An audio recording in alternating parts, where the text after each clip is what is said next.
എന്നാണ് വിശേഷമൊക്കെ? വിശേഷം പ്രത്യേകിച്ചൊന്നുമില്ല. സുഖം സുഖം.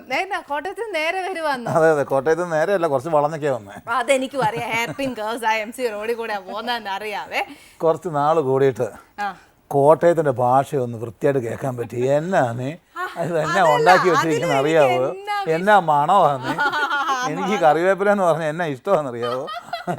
അതിലും എനിക്ക് ഒത്തിരി സന്തോഷം എന്നാന്നറിയോ, ഒരേ നാട്ടുകാരല്ലേ, ഒരു ഇച്ചിരി എന്നാ പറയുന്നേ കാഷ്വാലിറ്റിയോ എന്തൊക്കെയോ ഒക്കെ ഉണ്ട്, ഒരു സന്തോഷമൊക്കെ മനസ്സിനകത്തുണ്ട്. സത്യമല്ലേ? തീർച്ചയായിട്ടും. സ്വന്തം നാട്ടിനെ പറ്റി പറയുമ്പോൾ നമുക്ക് സ്പിരിറ്റ് ഇല്ലേ? പിന്നെ എന്നാ സ്പിരിറ്റ് ആണെന്നറിയോ? സത്യമാ. കോട്ടയത്തൊക്കെ ഭയങ്കര സ്പിരിറ്റ് ആണ്. കണ്ടോ കണ്ടോ, ഞാൻ പറഞ്ഞ മാത്രം പോരല്ലോ അല്ലേ? ഇല്ലേ, എന്റെ ഷോ കാണുന്നുണ്ടോ? കണ്ടോ? തീർച്ചയായിട്ടും അല്ലേ, നല്ല ഷോയാ. നല്ല ഷോയാ. ഞാൻ പരീക്ഷണം നടത്താറുണ്ട്. ആണോ? പരീക്ഷിച്ചോ? ഞാൻ ഉണ്ടാക്കി എന്നതിലൊക്കെ വീട്ടിലുണ്ടാക്കി തന്നെ. ഹസീന കിച്ചൺ പറഞ്ഞിട്ട് ഞങ്ങൾ പ്ലാൻ ചെയ്യുന്നുണ്ട്. ശരി, ഇതിന് സെക്കൻഡ് ഷെഡ്യൂളായിട്ട് ഞങ്ങൾ ചിലപ്പോൾ very good very good, all the best. പക്ഷെ പ്രഷർ എൻ്റെ കൂടെ ഉണ്ടോ നോക്കട്ടെ അല്ലേ? നമുക്ക് കൂടുതൽ വിശേഷം ഇരുന്ന് വർത്താനം പറയാം. വരൂ.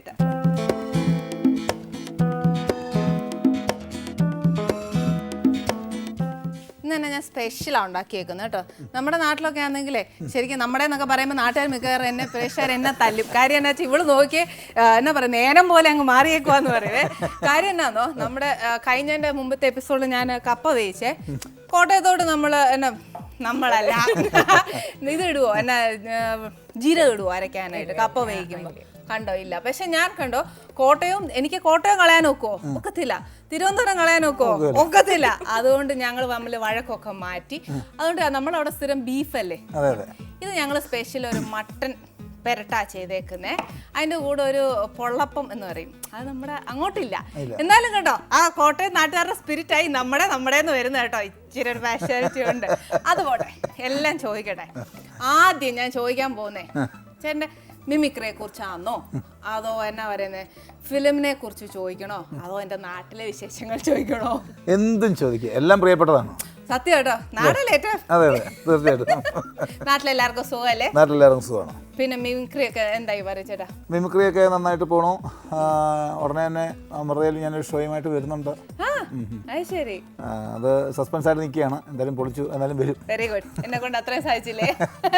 ഞാനിങ്ങനെ ഒരുപാട് രാജ്യത്തൊക്കെ ഇങ്ങനെ പ്രോഗ്രാം ചെയ്യാൻ പോയിട്ടില്ല. എനിക്ക് തോന്നുന്നു ഞാൻ നേരത്തെ പറഞ്ഞ കൂട്ട് സത്യം പറഞ്ഞാൽ കേരളത്തിനെക്കാട്ടിലും കൂടുതൽ ചേട്ടൻ ഒത്തിരി എബ്രോഡാ ചെയ്തേക്കുന്നത് അല്ലേ? ഷോസ് ഒരുപാട് പുറത്ത് ചെയ്തിട്ടുണ്ട്, ഒരുപാട് ഷോസ് ചെയ്തിട്ടുണ്ട്. എനിക്ക് തോന്നുന്നത് ഗൾഫിലായിരിക്കും ഏറ്റവും കൂടുതൽ ഷോ ചെയ്തിട്ടുണ്ടാവുക. ദുബൈയിൽ ഞാനൊരു 100 പ്രാവശ്യത്തിന് മേളിൽ പ്രോഗ്രാം ചെയ്തിട്ടുണ്ടാവും, ദുബൈയിൽ മാത്രം. അങ്ങനെ ഒരുമാതിരിപ്പെട്ട ഒരു 10-45ഓളം രാജ്യങ്ങളിൽ പ്രോഗ്രാം ചെയ്തിട്ടുണ്ട്. അപ്പൊ ചുരുക്കം പറഞ്ഞ കേരളത്തിനെക്കാട്ടിലും കൂടുതൽ അപ്പറയാ. സത്യം പറഞ്ഞാൽ അത് നമ്മൾ തമാശയ്ക്ക് പറയുകയാണെങ്കിൽ പോലും അതിനകത്തൊരു സത്യം കിടപ്പുണ്ട്. കേരളത്തിലെ പല സ്ഥലങ്ങളും ഇപ്പോഴും ഉള്ളറകളുള്ള സ്ഥലങ്ങളിൽ നമ്മൾ കണ്ടിട്ടില്ല എന്ന് വേണം പറയാൻ.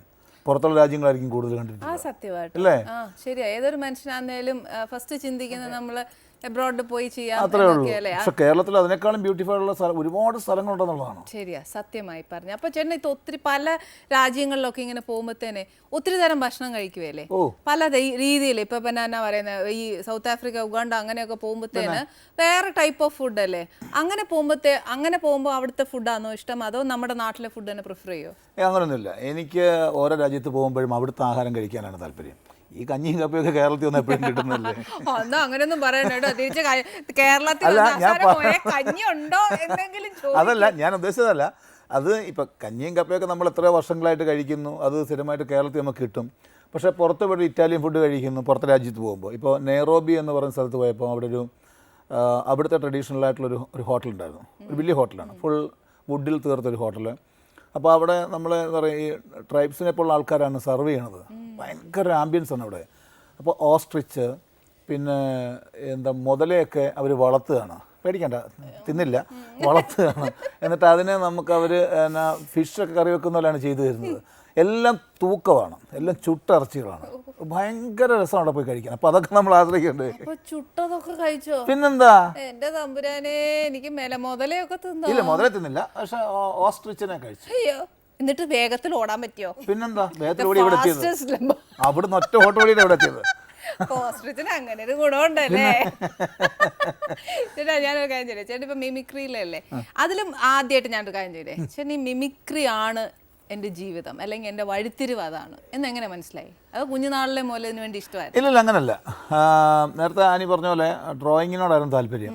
ഒരു ഡ്രോയിങ് മാഷാകണം എന്നായിരുന്നു സ്കൂളിൽ പഠിക്കുമ്പോഴുള്ള ഒരാഗ്രഹവും. അതിനുവേണ്ടിയിട്ടാണ് 10ാം ക്ലാസ് കഴിഞ്ഞിട്ട് നേരെ ഡ്രോയിങ് സ്കൂളിലാണ് പഠിച്ചത്. വളരെ അവിചാരിതമായിട്ടാണ് മിമിക്രി എന്ന് പറയുന്നൊരു കലയിലേക്ക് തിരിയാനുള്ള കാരണം ഉണ്ടായത്. ഒരു നാടക ട്രൂപ്പിൽ 2 മാസം വർക്ക് ചെയ്യേണ്ടി വന്നു. അപ്പോൾ അതിൻ്റെ അകത്ത് ഒരു കലാകാരൻ, ബാബു എന്ന് പറഞ്ഞ കലാകാരൻ വന്നപ്പോൾ അദ്ദേഹത്തിൻ്റെ ഇടവേളകളിലുള്ള ഞങ്ങളെ ബോറടിപ്പിക്കാനുള്ള ഒരു പെർഫോമൻസ് കണ്ടപ്പോഴത്തേക്കിന് ഭയങ്കര ഇൻട്രസ്റ്റിംഗ് തോന്നി. പിന്നെ അദ്ദേഹം സ്റ്റേജിൽ നാടകത്തിന് മുമ്പ് ഒരു അരമണിക്കൂർ കയറി ഒറ്റയ്ക്ക് പെർഫോം ചെയ്യും. അപ്പോൾ ഒരാൾ നിന്നിട്ട് ഒരു സന്നാഹങ്ങളും ഇല്ലാതെ വെറും ഒരു മൈക്രോഫോൺ കൊണ്ട് മാത്രം ഇത്രയും സമയം ആൾക്കാരെ ചിരിപ്പിക്കുന്ന ഒരു കല, അതെന്നെ ഭയങ്കര കൗതുകം ഉണർത്തി. ഒരുപാട് വിഭിന്ന സ്വഭാവമുള്ള ആൾക്കാരെ ഒരേ മനസ്സോടുകൂടി നമ്മളിലേക്ക് എത്തിക്കാൻ പറ്റുമെന്ന് എനിക്കത് തോന്നിയതുകൊണ്ട് ഒരിഷ്ടം തോന്നി അതിനോട്. പക്ഷേ ചേട്ടാ, ആദ്യം നമ്മൾ കണ്ടപ്പോഴത്തേ നമുക്കത് ഇഷ്ടം തോന്നി. പക്ഷെ അത് സ്റ്റേജിലേക്ക് വരുമ്പോൾ കുറച്ച് പ്രയാസമല്ലേ? അല്ല, പ്രയാസം ഇപ്പോൾ എല്ലാത്തിനും പ്രയാസമുണ്ടല്ലോ. ഉണ്ട്, എന്നാലും ഇത് ഇച്ചിരി ഒരു അതുണ്ട്. ഇതിപ്പോൾ നമ്മൾ ചിരിപ്പിക്കാൻ വേണ്ടിയിട്ട് നമ്മൾ ദുഃഖിക്കാന്ന് പറയില്ലേ. ഒരു തമാശ ഉണ്ടാക്കണോ, ഒരു തമാശ പറയാൻ വേണ്ടിയിട്ട് 5 മിനിറ്റിൻ്റെയോ അല്ലെങ്കിൽ 25 മിനിറ്റിൻ്റെയോ സ്കിറ്റ് ഉണ്ടാക്കാൻ വേണ്ടി ഒരാഴ്ചത്തെ മെനക്കേടായിരിക്കും. അപ്പോൾ റിസ്ക്കാണ്. പക്ഷേ ആ റിസ്കിനൊരു സുഖമുണ്ട്. അവർ ചിരിക്കുമ്പോൾ കിട്ടുന്ന 2 സന്തോഷമാണ്. ഒന്ന് അവർക്കുള്ള സന്തോഷം, പിന്നെ അത് കാണുമ്പോൾ ഉള്ള സന്തോഷം നമുക്ക്. അതെ, ആഹാരം നമ്മൾ നല്ല തൃപ്തിയായിട്ട് ഉണ്ടാക്കി കൊടുക്കുമ്പോൾ കിട്ടുന്ന അപ്രിസിയേഷനിലുണ്ടാവുന്ന ഒരു സന്തോഷം അല്ലേ? എനിക്ക് ഹിന്ദിയിൽ ഷാറൂഖ് ഖാനെ ഇഷ്ടം, തമിഴിൽ കമൽഹാസനെ ഇഷ്ടം. എന്നെ കമൽഹാസനെ ഒന്ന് ഇമിറ്റേറ്റ് ചെയ്യോ പ്ലീസ്? ഒരു 2 സെന്റൻസ് മതി. വണക്കം ആനി, ഞാൻ ആനിയുടെ സിനിമകളൊക്കെ പണ്ട് കണ്ടിട്ടുണ്ട്. ആണായിട്ട് അഭിനയിച്ചത് ഞാൻ ഞെട്ടിപ്പോയി. ഞാൻ പെണ്ണായിട്ടാണല്ലോ അഭിനയിച്ചിരിക്കുന്നത്.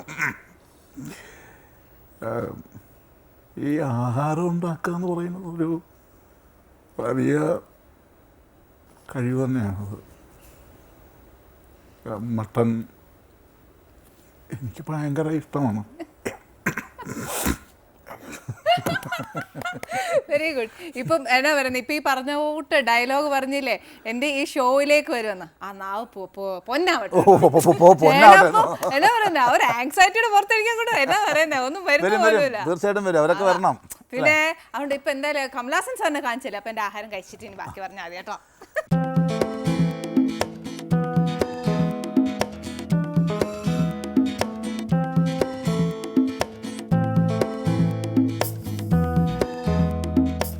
ഇനി കഴിക്കൂ. ഭയങ്കര അനുസരണശീലമുള്ള ഒരു കുട്ടിയെ പോലെ കൈന് കഴിക്കൂ. ഓ